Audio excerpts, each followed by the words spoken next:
We are live on Facebook. Over to you, Pavithra. Namaskar.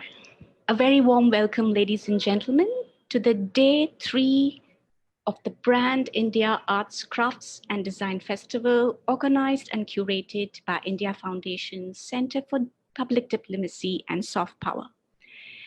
We have been having very insightful and interesting sessions past 2 days. The festival was inaugurated by the Honorable Culture and Tourism Minister Shri Prahlad Patel ji on Monday evening, where he spoke about the greatness of our culture, arts, crafts, design, the pride we must all have about this treasure, and the importance of creating awareness and marketing it globally. Few words about the center. The Center for Public Diplomacy and Soft Power was instituted by India Foundation and represents the first center in India that dedicatedly focuses on the field of public diplomacy and soft power in the global scenario. Based in Chennai, the center continues to take initiatives that bring together stakeholders, individuals, and organizations to discuss and study the prospects and challenges of India's role in public diplomacy and soft power through various verticals such as yoga, Ayurveda, cuisine, arts, crafts and design, cinema, digital diplomacy, cultural organizations and think tanks, museums, performing arts like music and dance, and more. The center aims to advance the study of public diplomacy and soft power through initiatives, lectures and events, workshops and training programs, joint collaboration in research projects and academic projects and academic conferences. The center organized its first international conference on soft power in December 2018, which witnessed the participation of speakers from 16 countries and 250 participants. A few lines about this art festival, about the Brand India Arts, Crafts and Design Festival. The center is organizing this 5-day global online festival, during which we aspire to have a mix of virtual walkthroughs, masterclass and panel discussions to help common minds understand the importance of arts, crafts and design, and how culture and commerce can enable it both domestically and internationally. The themes that the festival envisages to address are as follows: arts and crafts, its culture, means and contribution; design, the historical overview, mapping India's contribution and global influence; tourism, and the future, the use of technology to enable value addition and sustainable market access. Ladies and gentlemen, Squadron Leader Sri Rakesh Sharma was the first Indian to journey into space in 1984. And still we remember his wonderful answer to the question, how does Bharat look from there? And he said, Sare Jahan se acha, which still reverberates in the memory of all people. The first woman astronaut of Indian origin, an Indian American, Srimati Kalpana Chawla, first flew on Space Shuttle in 1997 and in 2003.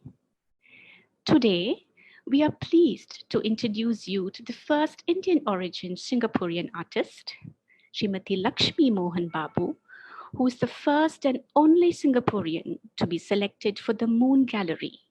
The Moon Gallery, which will be launched in 2022, where 100 pieces of art will be a permanent exhibition on the surface of the moon.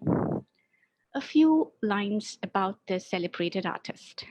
Lakshmi is a Singaporean artist, a jewelry designer, architect from Manipal Institute of Technology, and fashion designer from NIFT Delhi, who grew up in Kabul, Afghanistan. She started her career as an architect, has illustrated books in the area of disability for the Voluntary Health Association of India and the World Health Organization. She has worked as a fashion designer, educator, mentor at NIFT Delhi and LaSalle College of the Arts, Singapore, and now towards her time to being an artist of many mediums. This sculpture, the Interaction Cube, is based on her Interactions series of paintings, which are now on display at the Art Now Gallery at Singapore's iconic Raffles Hotel. These paintings have also been featured as a mosaic animation on the largest HD screen in the world at Singapore's Suntec City. She has a research-based approach to art, translating her work into all facets of design that make it a truly interactive experience. We, at the Center of Public Diplomacy and Soft Power, invite her for a masterclass session on The Art on the Moon, a global language of symbols. Over to Lakshmi Mohan Babu. Well, thank you very much, Pavithra, for that introduction and also for inviting me today to share my design ideology. I'm really going to start talking about how this entire series of paintings came about and how that was finally translated into the interaction cube that's going to go to the moon in 2022. To start with, I'll talk about how this entire series of paintings started life literally in 27 years ago, roughly 1993, when I was a student still at NIFT Delhi.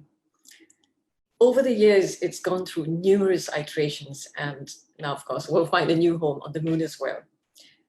The concepts in this series of paintings has taken as many years to build on, about 25 years, about a quarter century to really build on. And over the years, I've added multiple layers and meaning and refined the structure as I've sort of gone along. And this has really been the result of my travel, my study of cultures, symbols, and also science. My paintings basically integrate mathematical, philosophical, and also cultural perspectives. My background as an architect has really given me a very good understanding of perspective, form, light, and shadow. My training as a fashion designer has helped me to understand a whole different dimension in the field of design in terms of brand and looking for structure and in my design methodology. In today's masterclass, I shall endeavor to cover the design process involved in the creation of these paintings, which is also culminated in the interaction moon cube, which uses a global language of symbols. So I'll just talk about symbols in that case. So I'll start with sharing my screen. The interaction series is really a new global language of symbols. And symbols are something that, symbols really help us understand our past, and they also convey a very deep meaning about our existence. Symbols and metaphors have been used all across the world and remain deeply rooted in our own cultural identities. However, you find that many of these cues are global. We see symbols all around us, and we automatically identify with color, with company logos, with road signs, symbols in social media, mathematical symbols. We really don't need to ask any questions. The moment we see them, we kind of know what they actually mean. What is interesting about symbols is that facts are always remembered when anchored in narrative, and symbols really simplify that narrative and also give us a cultural context to it. Many of these symbols have common origins and common ancestry. And this really arises from the fact that there was a lot of transfusion of thoughts and ideas over time. In the ancient world, we'd had a lot of travel. Of course, we do have a lot of travel even these days, but there was quite a well-established travel period at that time where you had a number of trade routes, which led to a constant sharing of knowledge, philosophy, and art. And this, of course, has influenced us in numerous ways. And because of these cross-cultural influences, you also find that there is a synchronicity of collective consciousness in all cultures. We see parallels in mythology, in symbolism, and also, of course, in art. We as people, as human beings, we question the reasons for our existence, the patterns in nature, and we look for answers in the imagined symbols we have created to understand the universe that we live in. I'll move on to how I've used mandalas in my paintings. So what I've done is, because I find that symbols have such a lot of importance in our daily existence and we identify with symbols, I actually used the mandala in my work. The mandala comes from the Sanskrit meaning encircled essence. It represents unity, harmony, and integrated worldview that transcends all religions and continents. And mandalas, of course, can be seen all across the world. And what is interesting is that you find that they use basic shapes. So you have triangles, squares, circles, spirals, and all of these are really the basic building shapes for any kind of structure. And you see them in all aspects of our life. You see them in the shapes of the galaxy, the earth, the sun, the moon, the atom at a very infinitesimally small scale, the trajectories of our planets, the cycles of our life, to our networks of interactions with friends, families, and communities. So here you can see all of these symbols that I've got here. So right from concept of time to flowers, to circuitry, to the color wheel, so I'm going to discuss all of these symbols a little more in detail at a later stage. In my paintings, I've used a number of mandalas, but I'm going to talk mainly about 2 or 3 of them that really are the basis for my paintings, and of course the interaction cube. So what I've done is in my paintings, I've tried to use mandalas. I've tried not to use the shape of some of these mandalas, but instead I've tried to look for the philosophy, the underlying philosophy behind them. And I'm going to talk about the Sri Yantra and the yin and the yang. Both of them have common elements, but differing representations, and I will go through both of them separately. Because some of these are singularity, duality, trinity, the infinite and infinity, which we see every single day of our lives. I've also combined these ideas with the creation process, which is what we all identify with wherever you are from in the world. So I'll start with the Sri Yantra mandala. The Sri Yantra mandala basically represents the primal pair. It's about the union of opposites, the duality, the creation process in the universe. And what is really fascinating about the symbol is that it uses basic polygons, like I talked about. It has triangles, circles, and squares. And this is something you'll see even in other cultures. The triangles that you see here, as you can see, the upward pointing triangle represents the male, and the downward pointing triangle represents the female. The union of this is really about the creative force or the creative energy of the universe. And this can be seen in the 6-pointed star. And it's exactly the same concept that you see in the Sri Yantra mandala, where you have 9 interpenetrating triangles that signify the creative male and female energies. In this case of the 9 interpenetrating triangles, you see that there are 4 upward pointing triangles, which are the male, and 5 that denote the female. The male is associated with the solar, has a solar association, and the downward pointing triangle has a lunar association. The 5th triangle in the female is the counterpart of the absolute, and the absolute is really an invisible, elusive center that is beyond form and space.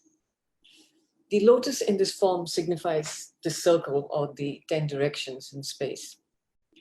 The concentric circles symbolize wholeness, and the square with its 4 gates to the 4 directions are the basic shape that defines the Sri Yantra mandala. I'm now going to move on to the yin and the yang. This is also a creation principle. It's the cosmic egg, and it also shows the interdependence of the female and the male through the use of a waveform, and that you can see as a crest and a trough. And what you see is that when one reduces in amplitude, that is either the crest or the trough, it results in a straight line. And therefore, you see the concept of interdependence, because one cannot exist without the other. And so that is really the waveform that you see in the yin and the yang. The yin and the yang also has 2 very distinct sides. It signifies day and night, light and dark. Actually, a whole range of duality concepts are there within the yin and the yang. Each side of the yin and the yang has an embryo of the other side, or the embryo that belongs to the other power. So which also means that there's no exclusive masculine or feminine nature in anything. So it's also a representation of androgyny, which is the same idea that was seen in the Sri Yantra mandala. the two forces that you see are held together in tension, but they are mutually interdependent partners that interact and continue to interact with each other. They can't exist without the other. Now, what is also interesting about the wave is that the wave is a disturbance that acts as a medium for all travel, for any kind of energy, light, or sound. All of our sensory perceptions, what is needed is really a wave for any kind of communication. And so really, this is the idea that these are the basic principles that I will talk about further, how I've used them in my paintings. Coming to the symbols that I have used, I have divided them into a few groups. So there are the symbols that you see in nature. So what you see about symbols is that they're primed in association, but their patterns are always rooted in nature. And nature in its elegance and economy often repeats certain forms and shapes, and that is what we use. So patterns in nature such as fractals, neural and arterial networks, the spider web, they're all reflected in our own creations, such as the World Wide Web, circuitry or transport networks. They all show interconnectivity and interaction and interdependence. So here you can see the spirals of a galaxy, cyclones, they all follow these same shapes, including our DNAs. The codes embedded in our genomes, waves, any kind of movement, direction, interaction, the unfurling of leaves, the elliptical paths of orbits, the rotation about the axis by planets, they all follow the same set of symbols that we are given by nature. Moving on, I'll talk about symbols in mathematics. So the universe as we see it is governed by a set of codes from the infinitesimally small to the infinitely large. And we as human beings, we try to connect the imaginary mathematical language of symbols to the real and existing phenomena, those of movement, mass, shape, sound, light, genetic patterns, and all of this to understand our own pattern of existence within this universe that we live in. And what is interesting about mathematical symbols is that they are a product of our very own imagination. But again, it's a product of years of development and study that have taken generations to actually evolve. Even something as simple as the zero has taken centuries to evolve to what the functionality that it has today. What you can also see is that you'll find the ideas of singularity, duality, trinity within mathematical concepts. So when you look at very basic ideas like addition and subtraction, division and multiplication, they all are about duality in nature. They are opposites that are needed. They define the other. You'll find just as we as humans and as different races have our own little identities, you also find that number systems have their own very clear patterns and identities, but they can't really live in isolation. They exist because of the others. Yes, another concept that I have is the colors that you see around us. Colors arguably have more personal meaning and cultural symbolism than any of the other senses. The color wheel here is a representation of the interaction of colors, and in essence is also, according to me, I'd see it as a kind of mandala. You see a number of triads within this wheel, and as you rotate these triangles, you get an infinite number of permutations and combinations and color combinations here. Color also has a lot of cultural associations. We associate as individuals with certain colors. We associate with certain colors culturally. And they also have certain classifications. You see warm and cool colors that also reacts with you in a certain way. You have complementary colors, you have monochromatic colors. And then when you look at certain colors, you find that you in a certain culture relate to it differently from someone from another culture. But having said that, there might be a lot of common associations as well. So for instance, blue would represent infinite space and emptiness, or yellow you would associate with fire, or red with joy and creativity and success, and green with life and prosperity, or purple with royalty and splendor. And, so we have all of these color associations. I've also used, other than the color wheel, I've also used a set of earth colors. So colors that are devoid of color, so blacks, whites, browns, and so on. In its interpretation, each of my paintings I would divide into groups that are based on a basic shape, and they also use the colors from the triad that you see here on the color wheel. These are the primary, the secondary, and there are two groups of tertiary colors that I'll show you later in the paintings. So I'm going to take you through the entire set of paintings here. So what I have done is, in my interpretation of my paintings, I've picked up the idea of using just basic shapes. So triangles, circles, squares, and spirals. And these are shapes that absolutely anyone can relate to from any part of the globe. Some of the ideas that I have used are that it's all interrelated. And this is another concept that's there in every single painting. I've used the arrow, which is a masculine principle, and it shows direction, movement, and interactions. Arrows are also a solar symbol that depicts the sun's rays. A flight of arrows signifies the movement of time, which is another feature that I've used in my paintings. The arrows, in essence, are triangles. The other concept in my paintings is the use of a flower symbol. So the shapes in the paintings are created using rotational geometry that convey a floral form, that of the lotus, the rose, or the lily. And all these symbols, whether it's the lotus, the rose, or the lily, in different cultures actually do signify the same idea, the symbol of creation, new life, and new beginnings. So these are the two ideas that I've got, along with the basic shapes that I've used in my painting interpretations. We find that it's all interdependent. And what you find here is that there's a non-literal interpretation of the idea of duality. And what I've done is I've used a contiguous solid side, and there's the void.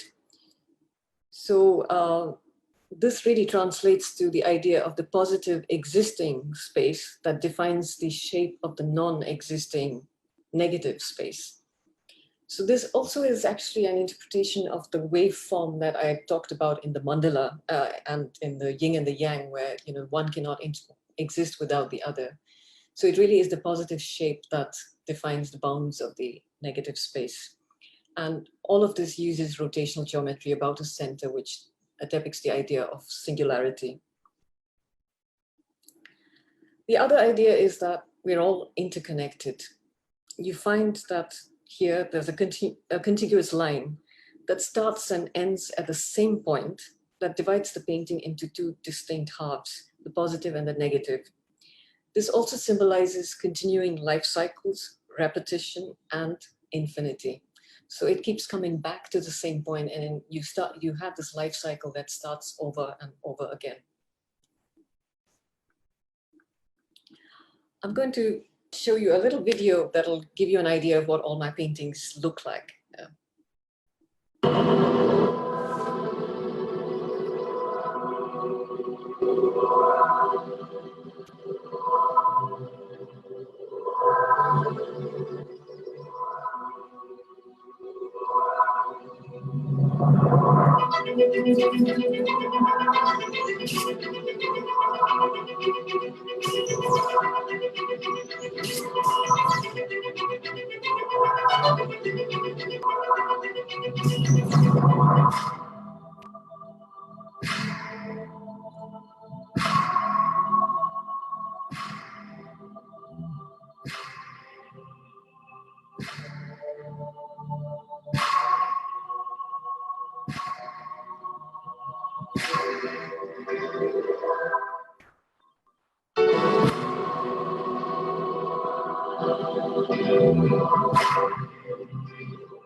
Okay, so that would give you an idea of what the entire series looked like. And now I'm going to sort of go through each group of paintings one by one. So the whole idea was to decipher the enigma of the universe. We have created and we continue to create numerous language systems that are shaped numbers, science, music, politics, history, religion, and so on. It's endless. And each of these have their own symbols and metaphors that help us communicate with each other. Experiences are rooted in sensory perceptions, and symbols literally integrate these sensory cues. These are the constructs that we use to structure our world. And of course, are the concepts behind the interaction series of paintings. In my interpretation of these multitudinous codes of the universe and the symbols created by mankind that have parallels and common ground across cultures and beliefs in different parts of the world, I've used the integration of philosophy, science, and art. The basic building blocks of my symbols are also the triangle, circle, the square, and the spiral. The interaction symbols also represent the principle of creation, with the use of a line coming back to the same point to give you the idea of singularity, unity, infinity, continuity of life cycles.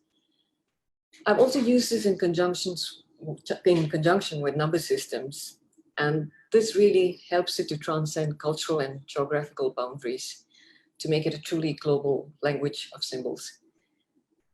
One that resonates at a personal level with people belonging to absolutely every kind of culturally different, diverse backgrounds. Some of the number ideas that I've used within these paintings are that there are a total of 24 paintings within the color group. These are really an interpretation of time, where I have 12 paintings that depict day and 12 for the night, the 12-hour cycles that we see in our day and night. It also could be the 12 musical notes or the 12 signs of the zodiac. Each group of 12 paintings is subdivided into 4 groups that are based on the triad of the color wheel.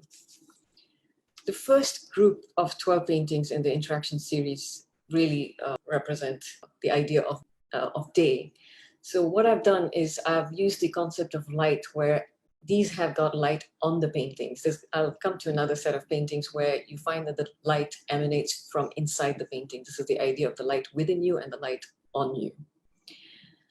Intrinsic in each group is an association with a basic polygon that has mathematical, symbolic, and movement associations. The raised arrows that you see here interact with the depressed arrows, and in this particular case, you can see that they move in 2 opposing directions in a linear sort of fashion. So this first series of paintings is based on the primary colors. So those are red, yellow, and blue. The square here is divided visually into 2 triangles and show linear movement in 2 directions. So you find that there are 7 arrows that are raised that belong to the positive space, move in 1 direction. And then you have 7 arrows that are created by the negative space that move in the opposite direction. And these are symbolic of the triangle, which is the smallest polygon. And you see these patterns in maths, in building, in structures, and they're used in a number of different ways and represent the idea of Trinity. So when I talk about Trinity, you can see that we have these concepts. There are philosophical concepts of Trinity all across the world. So you have the waxing, waning, and the full moon forms the Trinity. Or you have the concept of creation, preservation, and destruction, which also are a Trinity: birth, death, and rebirth in some cultures, past, present, and future. Spirit, mind, and body, magic, wonder, and creativity. This is the secondary set of paintings, which is based on the secondary colors of secondary orange, secondary green, and purple.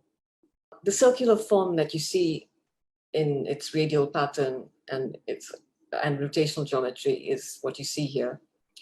You have 12 arrows that belong to the positive space that radiate outwards, and you have 12 arrows created by the negative space that move inward.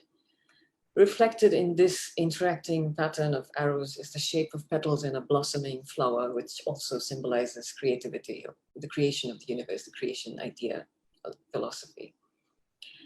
Patterns that you see in circles are the wheel, the clock, the planets, the moon, clavely patterns created by sound waves, the idea of the zero, the idea of unity, and circles are always also the building blocks for spheres, cylinders, cones. It's really quite an important shape. So that is how I have interpreted circles in my paintings.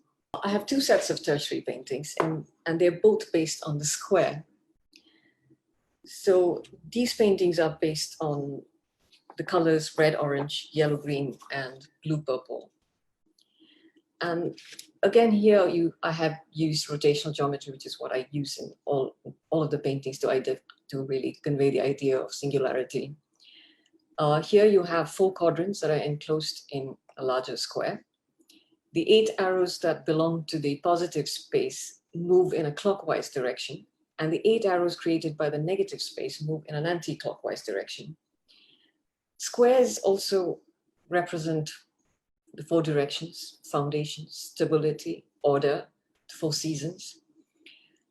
What I've used here is also the concept of the windmill, because windmills are associated with movement and also the harnessing of energy and unending life cycles, continuity and repetition.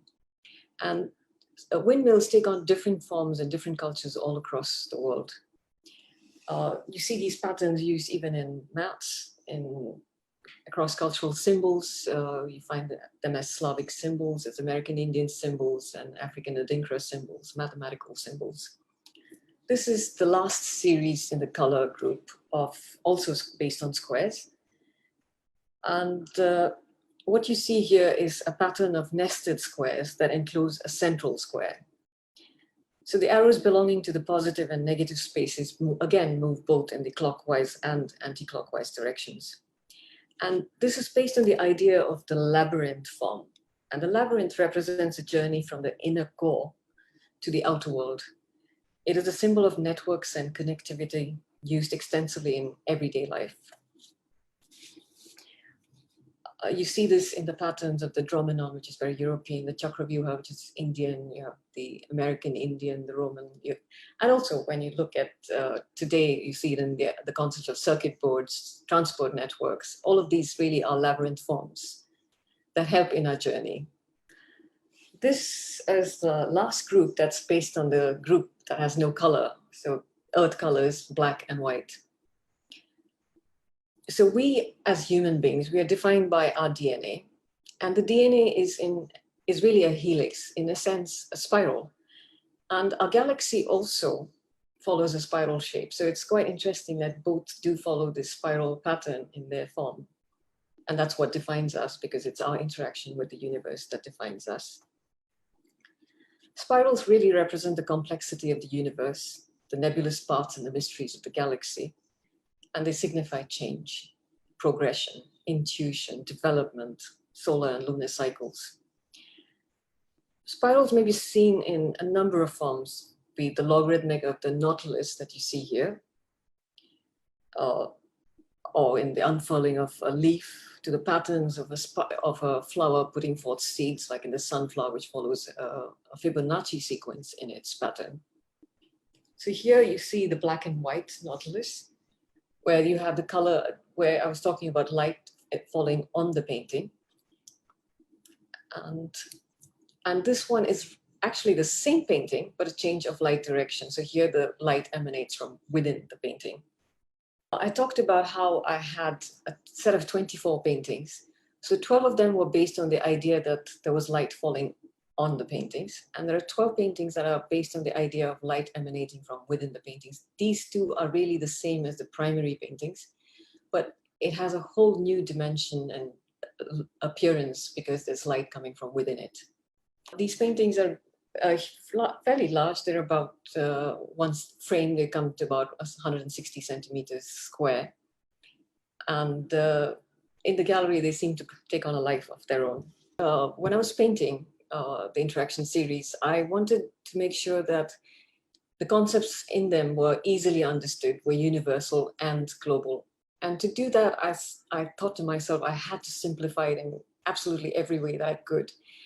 And in doing that, that's how I created line animations to describe every single painting. So those line animations were picked up by the Suntech design team, and they created a whole mosaic animation, which is what I talked about. It's on the largest HD screen in the world. I'll show you.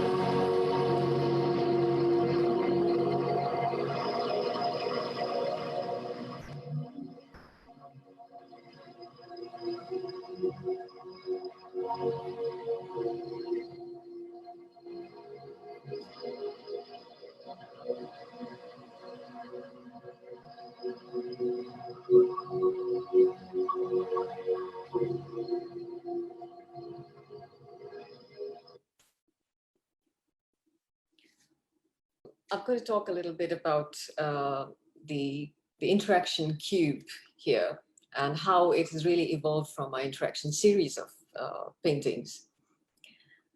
So it incorporates all the ideas that I talked about in the interaction series of paintings. And from a large installation, it's actually reduced in size to just a centimeter cube in size. I'll talk about all the ideas incorporated in it. It symbolizes the fact that we are interrelated, interconnected, and interdependent. And within this little 1 centimeter cube lies the concepts of the singularity of self, the duality of complementary interdependence, the trinity of creation, preservation, and destruction, the quaternity of direction, the plurality in our belief systems, and the infinity in space. These really are the existential building blocks for all habitat, past, present, future, and eternity. I'm going to play a little video that will show you the basis of this cube.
Because I like the use of multisensory sort of experiences. So I've also incorporated sounds from space within that video.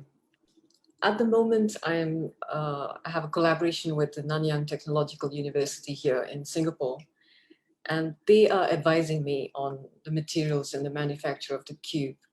And this is really some of the cubes that they have made, which are not just the cube that's going to the moon, but they also have creating prototypes of all of the interaction painting series. So these are the prototypes in the process of creation. So I've been working on it for the last 8 months.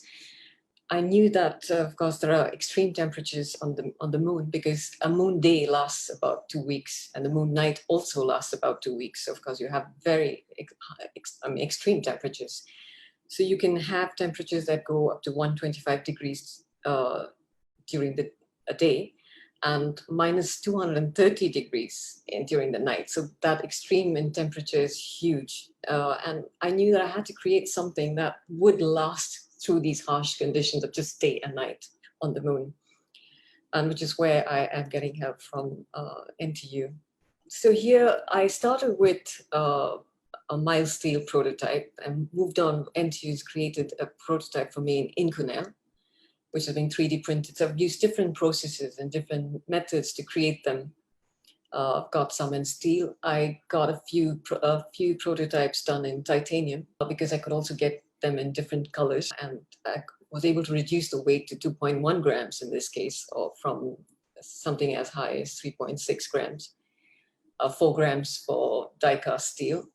And my last prototype is done in anodized aluminium because I wanted a metallic orange color, and I was able to get that eventually, and that's only 1.25 grams in weight. I'm going to play a little video just so you can see what the actual cube looks like.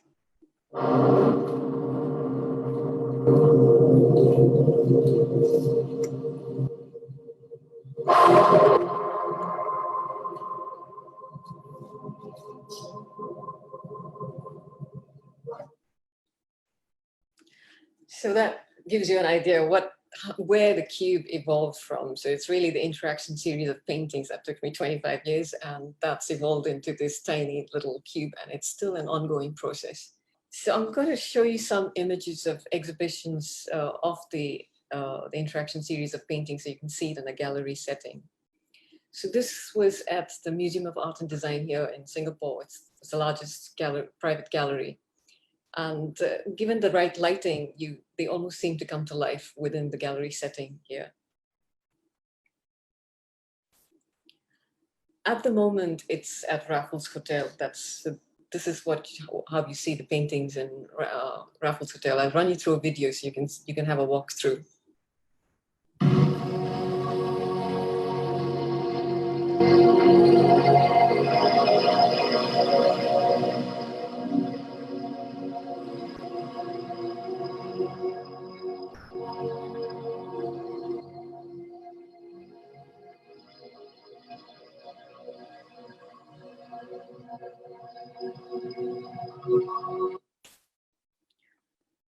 These are some of the exhibitions currently by the Moon Gallery, ongoing in Europe.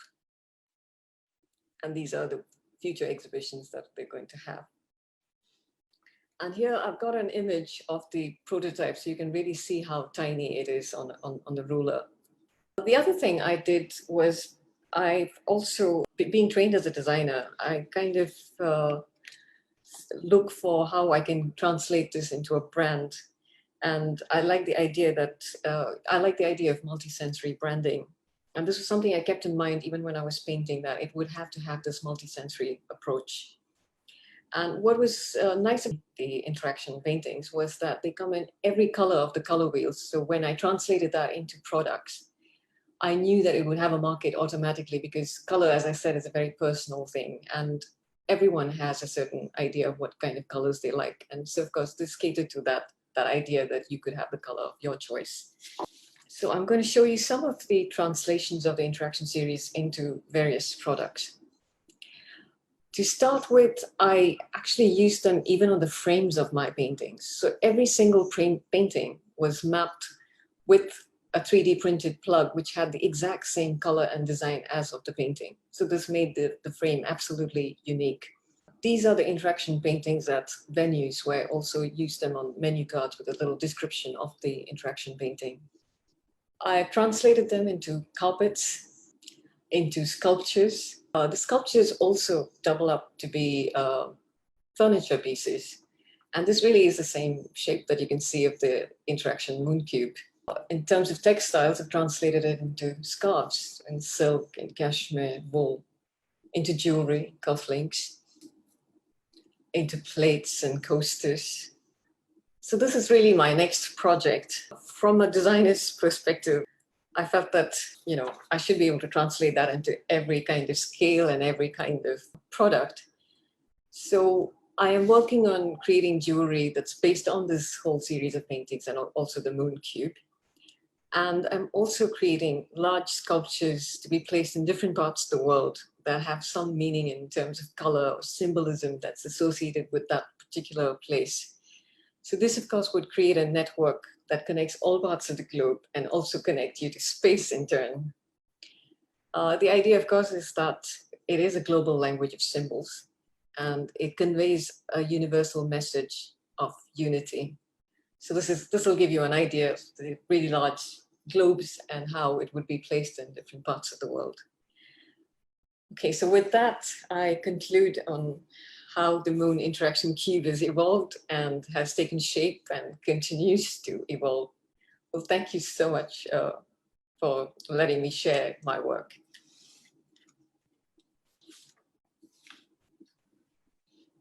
Lakshmi, hearing you talk about your beautiful journey gives a thrilling experience of a movie that will last in the memory of people forever.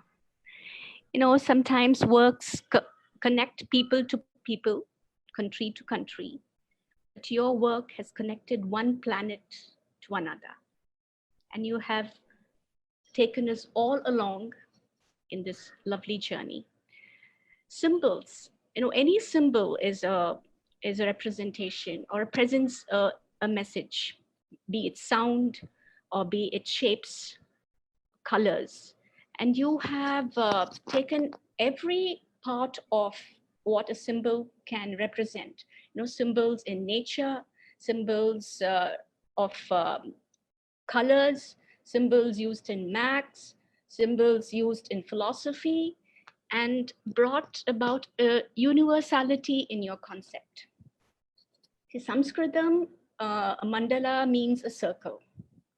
In Hinduism, mandalas is a symbolic diagram that is used for sacred rites and also as an instrument of meditation. Exactly. So this represents the enormity of the universe and also the cyclical nature of life. And in your explanation, you have also established the continuity of life cycle through that interaction cube. And the concepts, the various, the multi-dimensional approach that you have had, the singularity of the self, the duality, the plurality, and then the infinity. It starts from a small microscopic vision that develops into a universal vision. It is very beautiful, Lakshmi, and it is a very proud, it's an honor to be selected for this Moon Mars mission. How do you feel about it? It is not an ordinary achievement at all. It's been a great experience. And what I found interesting about the journey was that it's when I started these paintings, like I said, years ago as a student, I had absolutely no idea it was going to take on so many different forms and that it was going to evolve so much over time. And what I do like is the fact that it is so tiny. I mean, as a sculptor, the one that's going to the moon, and it's also been this enormous installation on the Suntec screen. So it's really taken on all kinds of different forms. And that is why I do want to translate it into every kind of sensory experience, be it sound, be it thought, be it fragrance. I mean, absolutely any kind of sensory experience. What have been your challenges in this journey? Well, I mean, of course, there have been lots, but when I look back in hindsight, I do feel that everything has sort of culminated in the creation of, of these works. It's been a journey that I have to admit has been very interesting. And I can say that the journey might not have been that easy, but the end has definitely been worth it. Oh, it's a beautiful end, but I would say it is a beginning of more explorations from you, because you have a plethora of work in many mediums, and your background of being a fashion designer, an architect, a jewelry designer, an educator and mentor, all this has contributed towards developing this concept. Yeah, that's exactly, you kind of covered all of that. So that's exactly what's happened. I feel like if I hadn't been an architect, I wouldn't really have been able to do it. But having said that, my background as a fashion designer has helped me enormously in trying to understand like the ideas of branding and marketing and the use of that. And as an artist, I'm really able to tap into all of these different areas when I work. And so I find that every single experience has been invaluable. Do you also teach, Lakshmi? At the moment, no, I devote all my time to my work, which is pretty much all the time. I'm sure when you start to teach, you will have many students who would want to learn so much from you. And watching this interaction cube on the largest HD screen itself is, I think, one of the greatest achievements. It was thrilling. It was so very thrilling. Ladies and gentlemen, we still have a little time. If you I would think like there any are, questions. yeah, there is one from Anjana ma'am. She has requested her comment plus question is, I can see the swastik popping up in the shapes you have shown. Can you please elaborate on the symbol of the swastik and with its Nazi corruption has become a taboo symbol? Do you think it needs to be rectified? Oh, well, actually, that's a very interesting question. So when I did create this shape, I found that there were parallels all across the globe, including Israel. So even historically in Israel, you do see the shape of the swastika. But the thing is, the moment you change the shape, I also found that there was a Slavic symbol that had a very similar sort of shape called the resiboga.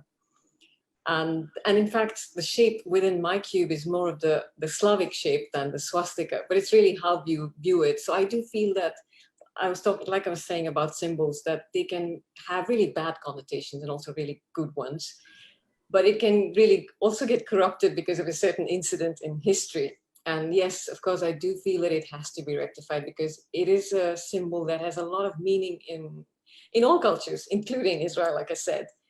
And whether it's for the Japanese or the Asians or Indians, Buddhists or Hindus, it's a very holy symbol. So yeah, I do feel that you need to rectify it, but it's not going to be an easy journey. And that is one of the reasons I also called it the windmill, because it has, even in maths, you find that in the use of prime numbers it's been used in solving Fermat's problem of primes. It uses the shape of the windmill. So I kind of related it more to a mathematical symbol rather than a kind of religious symbol. So that is how I actually used it. But yes, of course, you can see the shape of the swastika. But what I felt is that it's up to the viewer. So you can really see what you want to see or choose to see, not necessarily what I would want it to be. I had a comment and question, like, when we study public diplomacy and soft power, the subject is such that diplomacy is often imagined and left to diplomats, right? And here you are, who is a public diplomat, looking at aspects such as design, bringing cultures together. And soft power has this phenomena of the power of attraction, right? As opposed to any other form. That is one.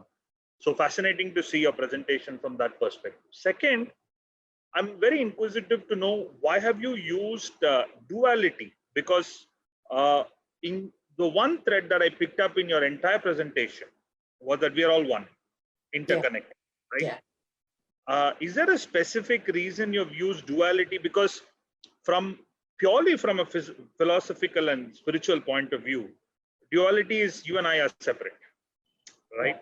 Is there a specific thought process that you had for integrating that, or it is step by step? For example, even in Indian thought, you have a step by step way to look at your one. Well, I did find that duality, like I said, even in maths or in religious symbols, be it the yin and the yang or the Sri Yantra Mandala, you find this concept of duality. But of course, even though you have the idea of duality, you have all these other concepts of singularity, the trinity, quaternity. So it's really like, as I was saying earlier, in maths, you have like prime numbers, you have even numbers, you have odd numbers. Everyone has this very unique idea behind it, but they all relate to the other, or in some ways are connected to the other. So I kind of picked up on the idea of duality in the representation of spaces, and the idea that there are two interacting spaces that are in tension with each other, but they cannot exist without the other. And so even though it's got the underlying principle of duality, what you do see is all the other number systems are also there. So I've also divided my paintings into groups of, like I said, 24, based on the number of hours in a day. day and night. So again, day and night is also duality. So I like the idea that 12 for day and 12 for night. So I've divided my paintings into two groups, even based on the light falling on the paintings, or the light from within the paintings.